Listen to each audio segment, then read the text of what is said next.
Welcome to the Women's Sanctuary, the podcast about tending the soul of women, sisterhood, and the rise of the sacred feminine. I'm your host, Arlia Hoffman.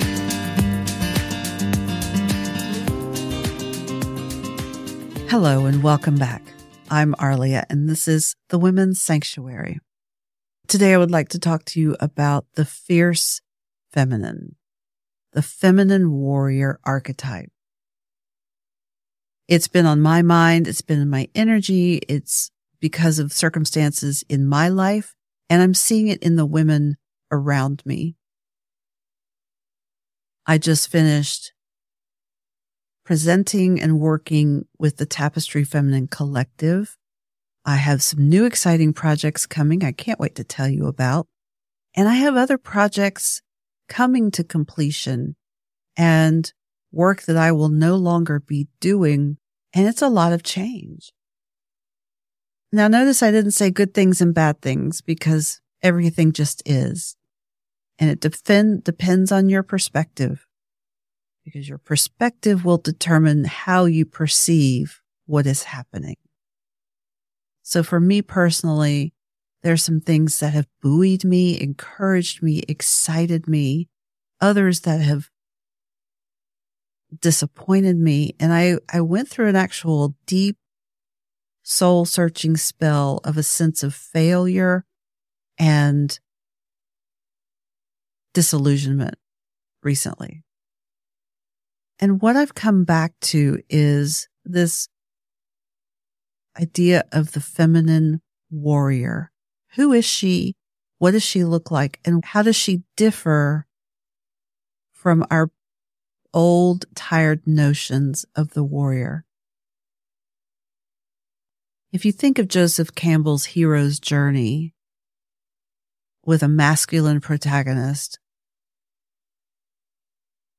the hero leaves home, leaves all the familiar territory, goes on to adventure, finds things and beings that need to be fought and overcome and triumph over. That's your traditional warrior. There's been a lot of work in reimagining the hero's journey for the feminine. And it's the inner work. It is the soul work about rediscovering, identifying who she is, shedding the layers of acculturation. It's the process of individuation, healing and reclaiming her own identity, her own self. Whereas for the masculine, it's an outward victory over the forces that keep him from accomplishing what he wants to accomplish. For the feminine warrior, that hero's journey is definitely a critical element. But it doesn't stop there. She too creates change in the world and uses her warrior spirit to fight for what is right. So I offer this today because we are facing things we have never faced before. War on other sides of the world. So many social issues that are ripe and in our faces to be healed and transformed. Pieces of our culture and our business world that are crumbling and need to be reimagined. I would even lump in there the education system, which is coming under increasing scrutiny and is ready to be reimagined.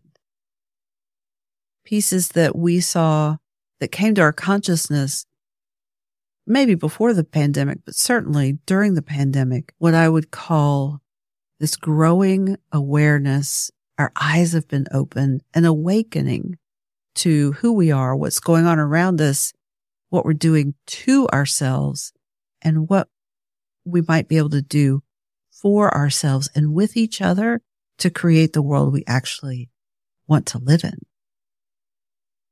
So, the feminine warrior deserves some contemplation because she doesn't look like the masculine warrior. And that's really the model that we've had for eons and that we've been swimming in. So it would help us as women to understand and embrace this energy and face our lives with strength and power and beauty. Okay, so let's dive in. There are a number of archetypes that speak to the feminine warrior. There's Athena, the warrior goddess with the owl on her shoulder, which represents wisdom. She is very strong and she's wise. There's Inanna, who went to the underworld to face her sister, and her sister let her in, but Inanna had to go through 7 gates, and at each gate divested herself of her worldly power, of all her power, till she was standing there naked and weak in front of her sister, who killed her and put her on a meat hook. Inanna was rescued by these 2 beings who came to Ereshkigal and witnessed her pain, witnessed her agony. And in repayment, she allowed them to take Inanna back to the upper world.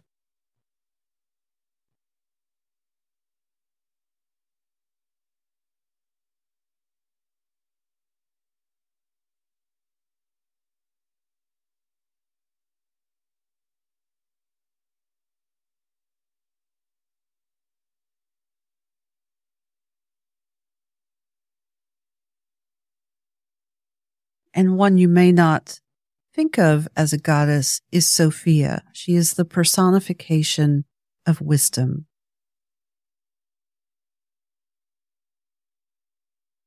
And combined with the archetype of the Christ becomes the Christa Sophia, the knowing and the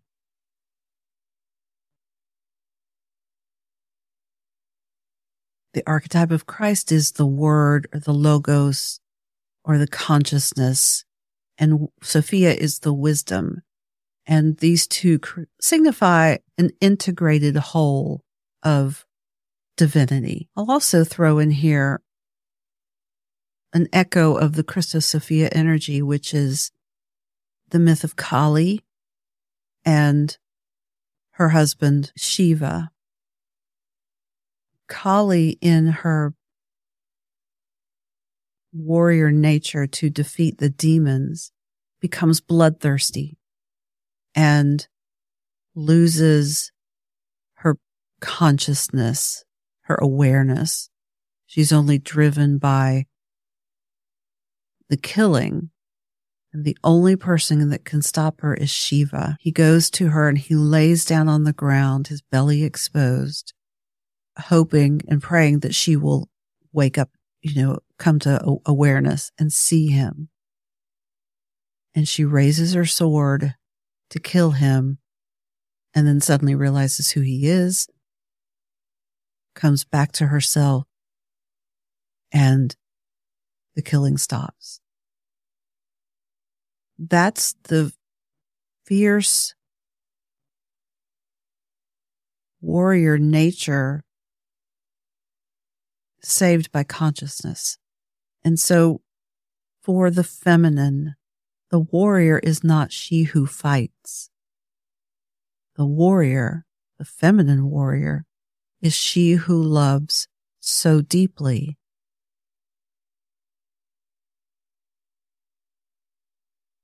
that she fights for what's right. The feminine warrior is sourced in her heart.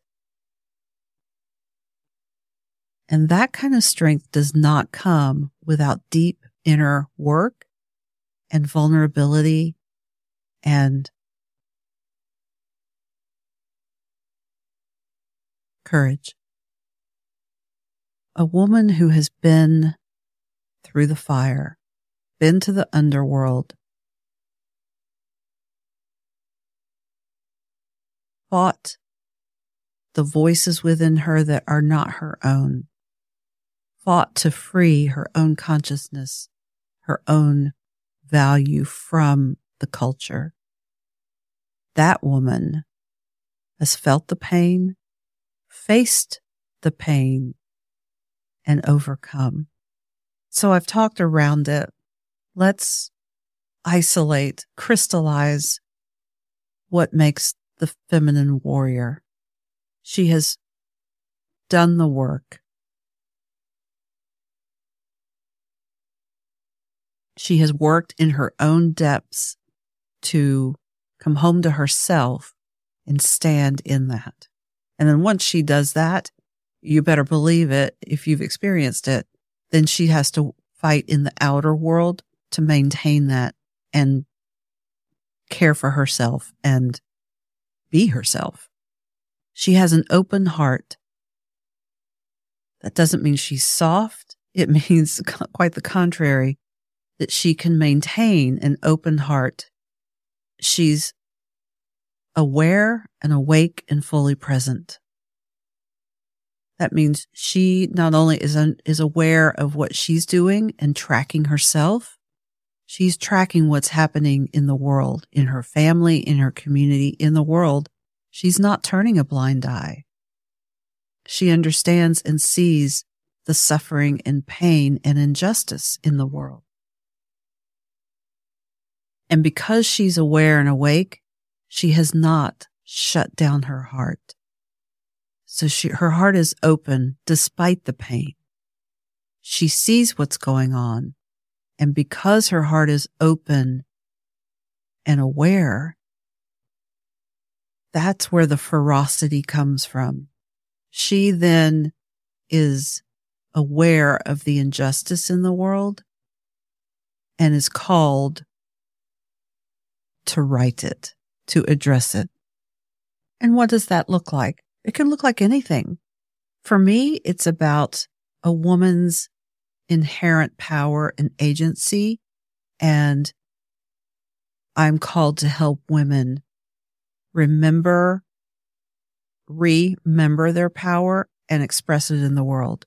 For others, it is animal rescue or children's rights or human trafficking or LGBTQIA plus issues. For some, it's political activism. It doesn't really matter. What matters is if you are called to that, then what will you do with that calling?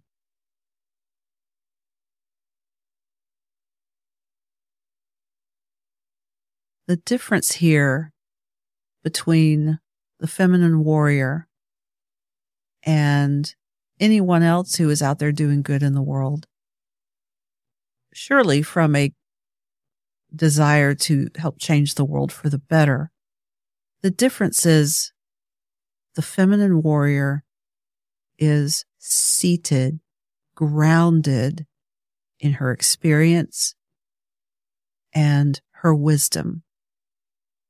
The wisdom gained by those dark nights of the soul,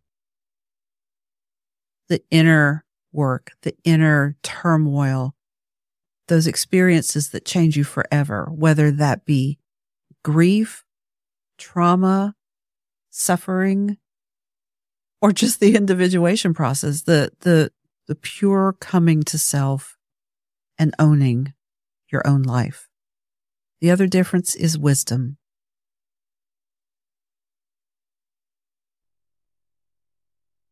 I remember in the midst of the trauma and turmoil of my divorce many years ago, I began to reflect on the notion that suffering yields wisdom. And I honestly began to question that, like, why should I have to suffer to become wise? And I don't know, that may be an imponderable. There may be some measure of wisdom that some of us come into this existence with. Of course there is.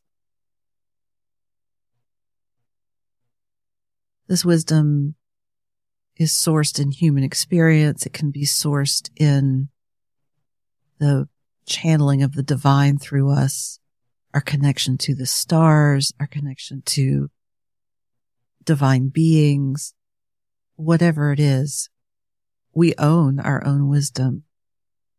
And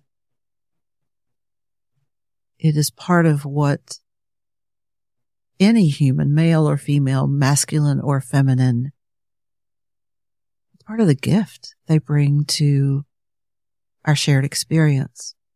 The deep-seated feminine wisdom comes through her body and her heart. They're inseparable. It's an embodied wisdom, though, and that's the distinctive quality of it. A woman's nature is inherently creative. Whether you consider yourself creative or not, we have the creative force within us to create life from nothing. That moves in us and through us. That in and of itself is a very distinctive feature of our warrior nature. You may not think of the creative fertility as a warrior aspect, but it absolutely is. If you think about the strategy and creativity needed to meet some of the most pressing issues personally and globally, then of course our inherent creative resource, that fountain of life within us, is absolutely necessary to creating lasting, sustainable change. Often when we think of those who are on the front lines of social change, spiritual change, political change, those who are showing up for the battle, we might come to this archetype of the burned out social worker, the nonprofit person who is just giving her all and exhausts herself in the process. And that happens all too often. But that brings us to the next piece of the feminine warrior. And that is, because she has done the inner work, because this woman is a warrior and has fought the fight within herself, she knows how to care for herself first. She's not giving from an empty cup. She's not giving from a dry well. She knows how to feed herself, how to tap into that inner well, that river of living water within her. The feminine warrior knows how to access it, how to be rooted in it, how to let it feed her so that she then can let it flow out through her into the world. I love that image. The river is a gorgeous metaphor for how the divine flows into us, nourishes us, and then flows out through us, from us, into the world. The next piece of the feminine warrior is the ability to act, the ability to speak. This wisdom and this ferocity and this river of living water, how does it go out into the world? Through our actions, through our voice, whatever our calling, we are asked to act on it. It may not be public speaking. It may be deep tending of our family and friends. However it looks, it requires that we stand and act and speak. My heart breaks for all the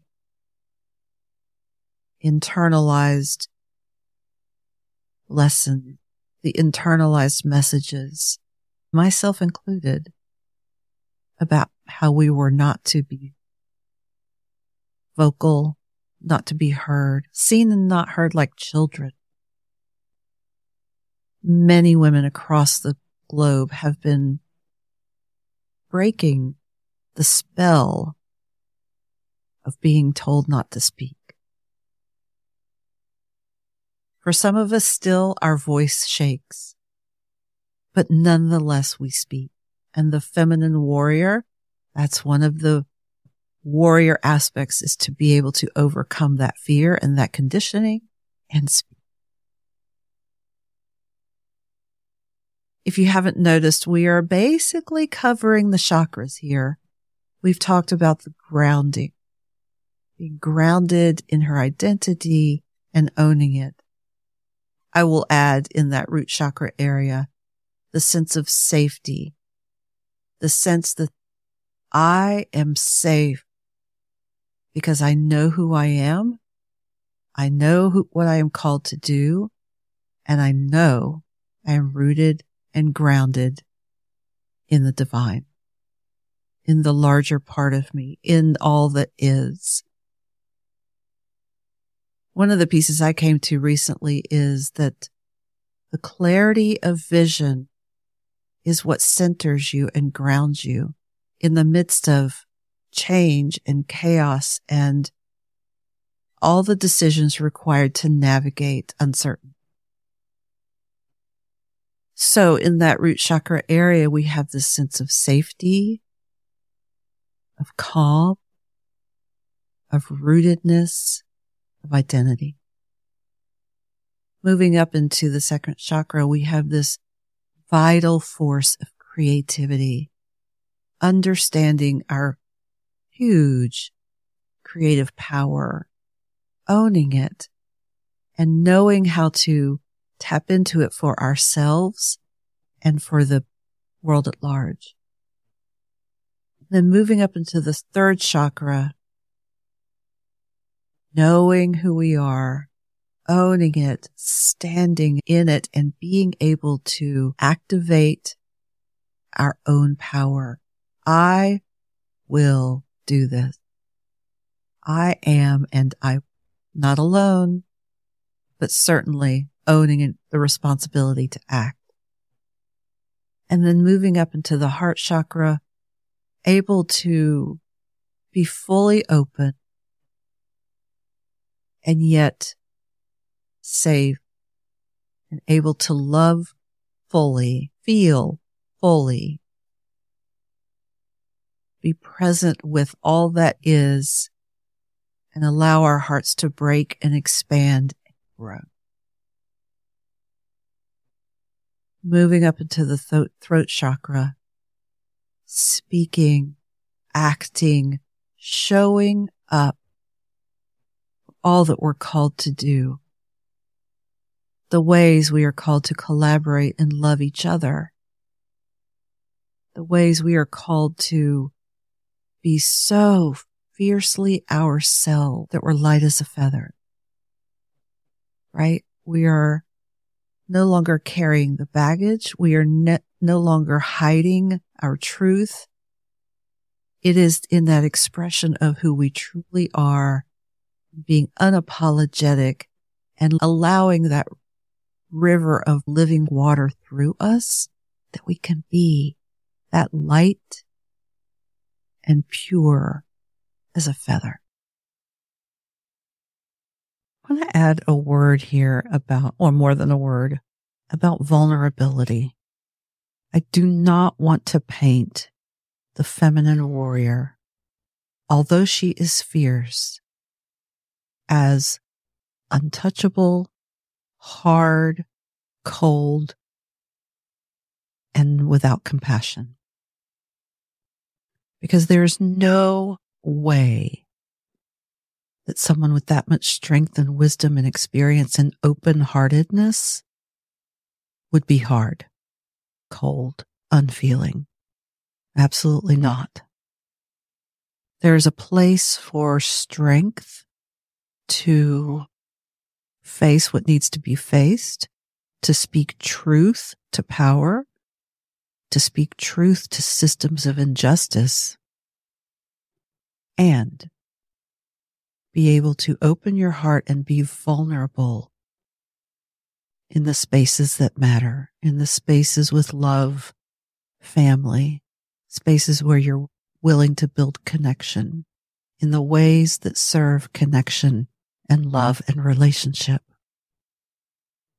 Authenticity, the ability to be yourself, to show up as yourself, and trust that those who are meant for you will respond and honor your vulnerability.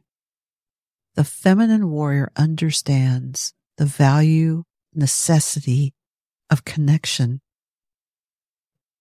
They're willing to be vulnerable. They're willing to be uncomfortable. They're absolutely committed to their authenticity and honesty, and they're able to embody compassion for themselves and others.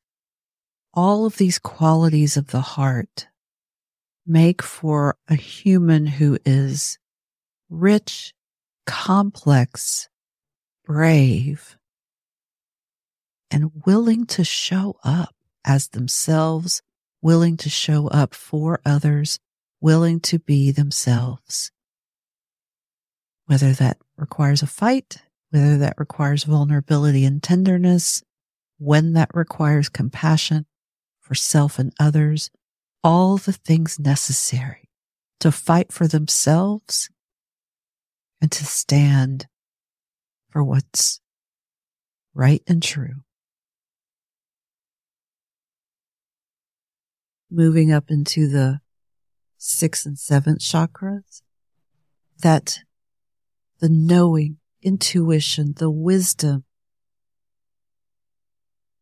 both earned and inherited and divine, all of it, being able to access it and perceive clearly, because our perspective is both rooted and aligned with the divine, rooted into Mother Earth and aligned with our eternal spirit, which brings us up into the crown chakra, which I haven't spoken of yet, but it is surrender and openness to the divine, however we perceive that. Not shutting ourselves off, not allowing our egos to shut ourselves down and be only the superhuman who can do it all herself. No. It is that clear channel, clear center channel, open to the wisdom of the cosmos and the divine flowing through us, flowing cleanly through our entire being, and then rooting ourselves into the sustenance and wisdom of Gaia, our mother. The path of the feminine warrior is not, quote, easy, but I don't know anyone's path who's easy. And if it's easy, it's not your path. The narrow, winding path of your own destiny will require you to become a feminine warrior. It will require all of you. And our world today requires all of us. In every sense of the word. It requires our entire being to be in alignment with our truth and our ability to act. And it requires all of us together. I know I talk about this a lot because it is so vitally important. I need you. You need me.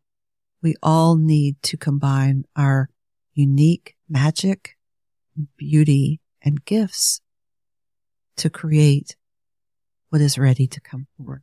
I pray this gives you hope for the sadness and despair which can crop up when you look around us. I have felt some sense of isolation lately because I work from home. I am mostly home, and I have beautiful community online and some community in person, and yet I'm craving more. I'm open to being creative about finding it, and I encourage you to be as well if that calls to you. The feminine warrior, she's not perfect. She's not without challenges and moments of being misguided or confused. Don't get me wrong, she's not perfect. But she knows how to lead herself. She knows how to be supported, grounded, and how to seek sisterhood and community. And she knows how to affect change according to her own vision. If this speaks to you and if you have a desire to develop your own inner feminine warrior, I'm happy to help. I have fought the good fight. I have earned my wisdom. And I am in perpetual learning of how to stand as that strong feminine warrior, open-hearted, and as I saw in a vision once, with a sword in one hand and a pen in the other. Your warrior may look different. She is every bit as powerful and capable of changing the world. And we can do it together. Thank you so much for being here with me today. I have some great new shows coming up and some exciting news beginning of 2024. So you can find all of my episodes at thewomenssanctuary.com. If you like this show, please share it with your friends, like and subscribe, review, and feel free to look through past episodes for more inspiration and some interviews with amazing women who are also fierce feminine warriors. Thank you for being here. I'm Arlia Hoffman, and this is the Women's Sanctuary. We'll see you next time.